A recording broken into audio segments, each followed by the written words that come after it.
Ancien député de la Chambre des communes, directeur artistique et ingénieur de son.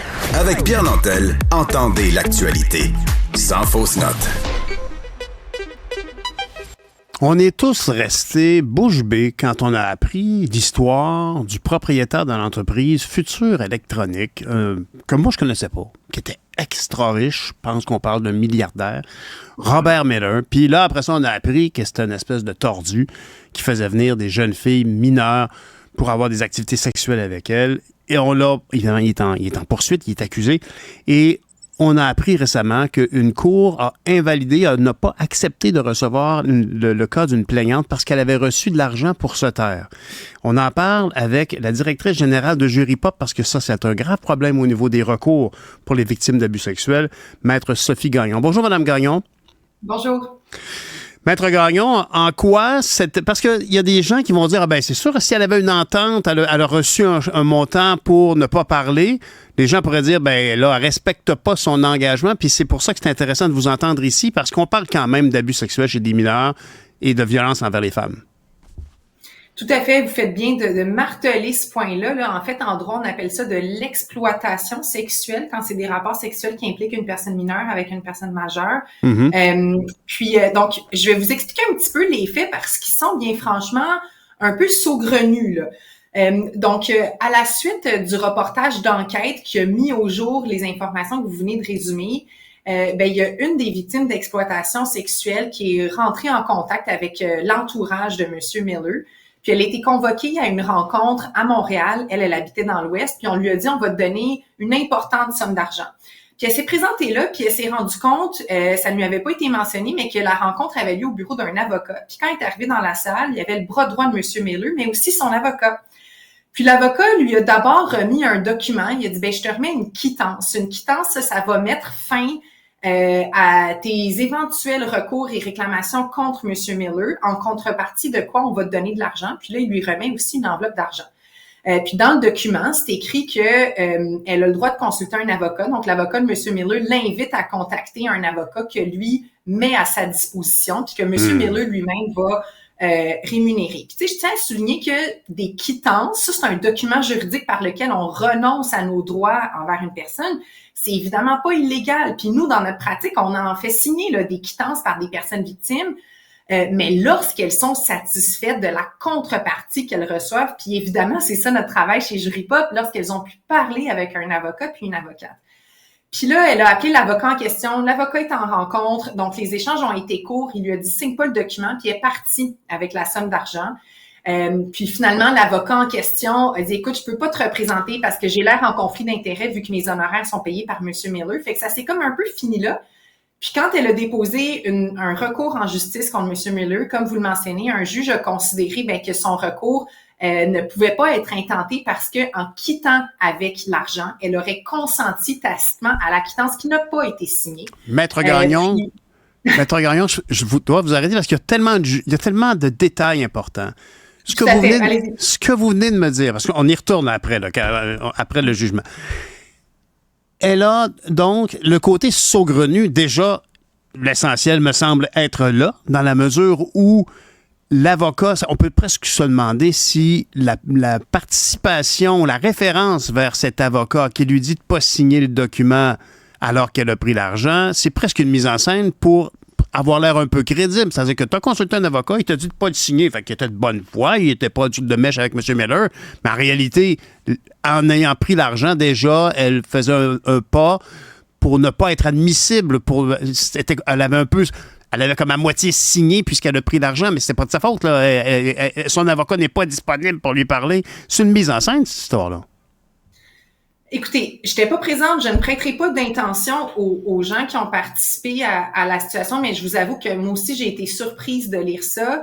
Par ailleurs, il faut savoir que les avocats, nous, on est membres d'un ordre professionnel, on a des obligations déontologiques, on doit être indépendant, puis notre première obligation, c'est une obligation de loyauté envers notre client puis notre cliente. C'est à lui, c'est à elle qu'on doit des conseils juridiques. Puis là, justement, après quelques jours, l'avocat, il en est venu à la conclusion qu'il n'était pas en mesure de réaliser son mandat parce que ses honoraires étaient payés par la partie adverse. C'est un peu élémentaire, il me semble. c'est un peu élémentaire. Quand tu es avocat, là, il me semble que tu devrais tout de suite savoir que si tu peux pas conseiller une plaignante de quelqu'un qui se plaint de la personne qui va payer tes honoraires. Ça, c'est fondamental. En tout cas, c'est un très bon scénario pour un spin, pour sortir un client milliardaire avec des mœurs sexuelles tordues, que de dire, regarde, on va te préparer une enveloppe, on va lui dire, voici une entente, voici un avocat si tu veux le consulter, puis va-t'en pas sans l'argent quand même, là, la fille s'en va avec son 50 000, puis elle sait pas trop quoi faire, puis ça pouvait pas marcher avec l'avocat, mais c'est une bonne manière de mettre sa victime en eau trouble. C'est bien pitoyable. Alors, on continue.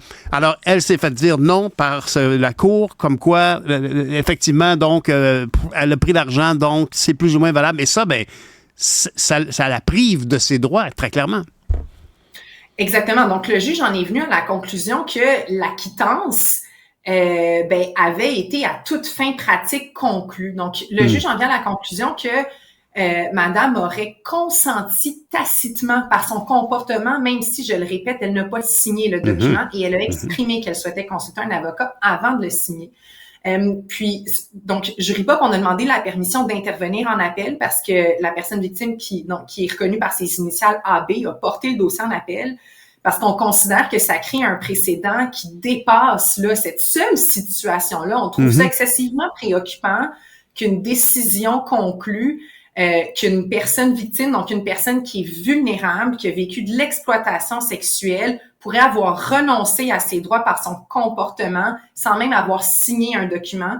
C'est ce qui nous préoccupe. Puis on va notamment plaider que premièrement, que c'est contraire à notre avis à la jurisprudence. Je vous dirais que de manière générale, nous, ce qu'on a lu, c'est que on ne saurait consentir de manière tacite à une renonciation de droit, de manière générale, vous et moi, mais aussi dans un rapport où il y a une asymétrie de pouvoir, où il y a de la vulnérabilité, notamment en cas d'exploitation sexuelle. Bien là, les tribunaux doivent vraiment faire preuve, redoubler de vigilance pour s'assurer que le consentement, il est réel, il est libre, il est éclairé. Madame Maître Gagnon, est-ce que vous avez un conseil à émettre? Parce que, par exemple, disons là, dans cette situation-là, on peut imaginer la victime AB a pris le 50 000 Est-ce que le conseil premier dans une situation comme celle-là, c'est évidemment de ne pas accepter l'argent? Est-ce que, ultimement, on pourrait imaginer une levée de fonds pour redonner de l'argent à la victime pour qu'elle puisse redonner le 50 000 puis dire, regarde, je n'ai même pas pris ton maudit argent, j'ai pas signé le document puis tu m'as piégé avec ta liasse de billets, je t'en redonne. Mais en fait, je pense, moi, mon conseil, ce serait, mon observation, là, ce serait surtout pour la société puis pour le système de justice. Je pense que cette histoire-là démontre à quel point on a besoin de mieux comprendre quelles sont les conséquences des violences à caractère sexuel sur les personnes victimes. Puis quand il y a une relation qui est inégalitaire, qui est abusive comme de l'exploitation sexuelle, ça crée des traumatismes. Puis les traumatismes, quand ils sont réactivés, ça a un impact sur le comportement des personnes victimes. Puis un des exemples, ce que je vous dis, c'est scientifique, là, une personne victime qui va se retrouver dans une situation similaire. Donc là, on parle de quelqu'un qui, par le passé, a reçu de l'argent suite à des rapports sexuels non consensuels, puis que là, qui reçoit de l'argent à nouveau, ça peut avoir déclenché pour elle réactiver ses traumatismes. Puis ça a un impact sur les capacités exécutives du cerveau. On peut avoir tendance à figer, mais on peut aussi avoir tendance à fuir. Donc, on peut ressentir de la peur, de la nervosité. On réagit donc pas comme une personne qui, elle, a pas vécu de traumatisme puis est plus en possession de ses moyens. Puis dans le jugement, le juge, il dit, si elle a quitté avec l'argent, il y a une seule conclusion, il y a une seule explication à un tel comportement, c'est qu'elle acceptait les termes et conditions de la quittance. Alors qu'une autre explication scientifique, ce serait de dire, c'est peut-être quelqu'un dont les traumatismes ont été réactivés et qui a été dans une situation de fuite. Donc voilà, moi, le commentaire, l'observation que j'aimerais faire, c'est comprenons mieux, sensibilisons-nous quant aux conséquences des violences à caractère sexuel, puis adaptons nos réflexes puis nos attentes à la lumière des connaissances de la science. Est-ce que vous êtes d'avis que... En fait, je sais que vous ne faites pas dans le droit commercial du tout, mais il y a comme un parallèle, je trouve, avec une offre d'achat hostile. C'est-à-dire que c'est une manière... Je te lance l'argent, puis j'espère que tu vas mordre. Tu sais, j'espère que tu vas... Il y a comme une volonté ici d'acheter le silence. Monsieur Miller, son dossier, je ne sais pas si vous êtes en mesure de commenter, mais il y a beaucoup de victimes alléguées dans son comportement. On parle de combien de personnes environ? Écoutez, je n'ai pas le chiffre total, mais le DPCP a porté des accusations dans plusieurs dossiers tout récemment. Donc, il y a des procédures criminelles qui ont lieu en ce moment. Puis aussi une demande d'action collective en matière civile qui a été déposée. Donc, éventuellement, on verra, mais on parle d'effectivement, comme vous le dites, là, c'est des scénarios qui ont été répétés. Madame Maître Gagnon, j'aurais voulu vous entendre sur une dépêche. C'est ce que je cherchais quand je vous regardais pas.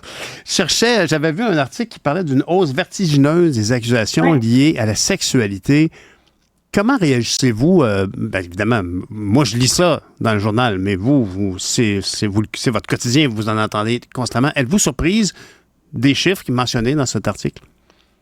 Oui, c'est la presse qui titrait ce matin qu'il y avait une hausse là, de mémoire. Là, je l'ai pas sous les yeux, mais je pense qu'on parle d'une augmentation de 30% des accusations en 5 ans. Et puis, je ne suis pas surprise en ce sens que avant le mouvement Moi aussi, puis potentiellement encore aujourd'hui, les crimes de nature sexuelle étaient les crimes qui étaient les moins dénoncés aux autorités. Puis où on dénonçait aussi un écart entre la quantité de plaintes à la police puis les accusations qui étaient portées au final par la Direction des poursuites criminelles et pénales. Puis là, on voit une hausse de dénonciation, mais qui se traduit aussi dans une hausse des accusations. Puis ça, je pense que ça témoigne que les réformes qui ont été entreprises par la suite du mouvement Moi aussi, elles portent fruit. Parce que c'est ce qu'on a demandé aux personnes victimes pendant le mouvement Moi aussi, la vague de dénonciation. Prendre la parole. On a dit, exact. Prenez la parole, mais au bon endroit, allez dénoncer aux autorités. Puis nous, on les voyait chez Jury Pop, elles disaient, on dénonce pas sur les réseaux sociaux parce qu'on souhaite faire ça, mais on a été mal accueillis par des enquêteurs, par des procureurs, puis il y a vraiment eu une introspection, puis surtout une mise en action de la part des acteurs, des actrices du système de justice, dans laquelle j'inclus les avocats, les avocates. On a suivi de la formation sur les mythes, sur les stéréotypes, dont ceux dont je vous ai parlé un petit peu plus tôt. Puis ce qu'on constate sur le terrain, c'est que les rapports entre les personnes victimes et les institutions se sont améliorés, donnant lieu à des résultats concrets comme une hausse des accusations. Autrement dit, quand moi je lis ça, moi je suis père de 2 femmes, de 2 jeunes femmes, je lis ça puis je fais comme, mon Dieu, dans quel monde vit-on? Et en bout de ligne, l'interprétation peut être quand même positive parce que en bout de ligne, on en parle enfin, on va jusqu'à des accusations, les victimes parlent plus. C'est pas nécessairement à la hausse au niveau des gestes, des crimes commis. C'est plus que les procédures aboutissent. On n'a pas les statistiques, donc là, je spécule, mais je suis convaincue qu'une partie de l'explication, c'est que les crimes sont à la fois plus dénoncés et qu'ils sont traités avec une meilleure compréhension, une meilleure célérité de toute la chaîne là, du système de justice, que ça va de la personne à la réception du poste de police jusqu'à le procureur qui va porter les accusations puis qui est le même qui va rester dans le dossier du début à la fin. Exact. Il faut savoir qu'il y a eu aussi un investissement non seulement dans les institutions de police des PCP, mais aussi dans les ressources d'aide. Chez Jury Pop, on a pu mettre en place des programmes, mais aussi les ressources qui offrent de l'accompagnement psychosocial. Puisque les études démontrent, c'est qu'une personne victime qui est bien accompagnée va non seulement avoir plus tendance à dénoncer, mais va aussi rapporter un meilleur sentiment de confiance envers le système de justice parce que elle va avoir été entendue puis informée des différentes étapes du processus. Puis ce qui est intéressant, c'est que au mouvement Moi aussi, on a souvent eu tendance à opposer les droits des accusés à ceux des personnes victimes. Alors que là, ce qu'on voit, c'est que les tribunaux spécialisés ont été déployés puis l'ont été en maintenant le respect fondamental des garanties procédurales de l'accusé. On a maintenu le droit au silence, le droit à l'avocat, la présomption d'innocence. Tout ça demeure essentiel, même dans le cas de crimes sexuels. Par contre, on a mis en place des mesures d'accompagnement puis d'accommodement pour les personnes victimes. Un exemple concret qui peut avoir l'air banal, mais c'est la capacité de témoigner derrière un écran, par exemple.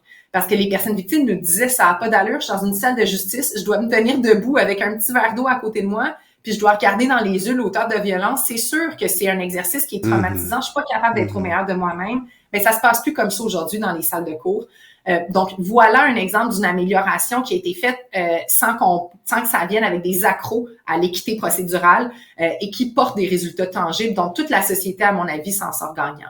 Ben, Maître Gagnon, je pense que toute la société doit vous remercier, vous en particulier, parce que vous avez beaucoup joué un rôle à faire connaître les droits des victimes, puis à conseiller les gouvernements en conseil, les gouvernements en place relativement à la création de ces tribunaux spécialisés.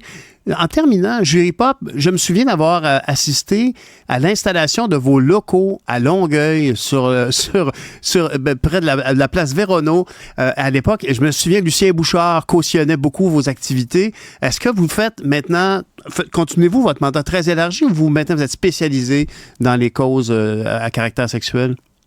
Oui, là, on est rendu dans Ville-Marie à Montréal. On a déménagé il y a quelques années, mais on a effectivement déjà eu des bureaux à Longueuil. Alors, Jury Pop, je vous remercie pour vos bons mots, puis je vais m'assurer de relayer les félicitations à toute l'équipe de Jury Pop et à nos partenaires. Mais on a effectivement un mandat d'améliorer l'accès à la justice pour les personnes vulnérables au Québec. On se spécialise pour les personnes victimes, mais on travaille aussi en droit de la famille, en droit du logement, on conseille les OBNL. Puis notre mission, notamment, c'est d'aider les gens qui tombent entre les mailles du filet social. Puis une des choses qu'on fait, c'est qu'on rend des services juridiques à coût modique pour les gens qui n'ont pas accès à l'aide juridique. Donc, les gens qui sont, en gros guillemets, trop riches pour l'aide juridique, mais qui n'ont pas les moyens pour payer pour un avocat, pour un notaire, peuvent venir chez Jury Pop qui on leur fournit des services juridiques accessibles. Je suis content de vous avoir posé la question parce qu'il n'y a pas de doute que les victimes d'actes de crimes sexuels étaient typiquement dans cette clientèle-là, de gens qui n'ont pas nécessairement accès à la justice, mais votre mandat ne s'arrête pas là, c'est bon à savoir. Maître Sophie Gagnon de chez Jury Pop, merci beaucoup pour tout ce que vous faites et pour le temps consacré à cette entrevue. Au revoir. C'est moi qui vous remercie. Salut.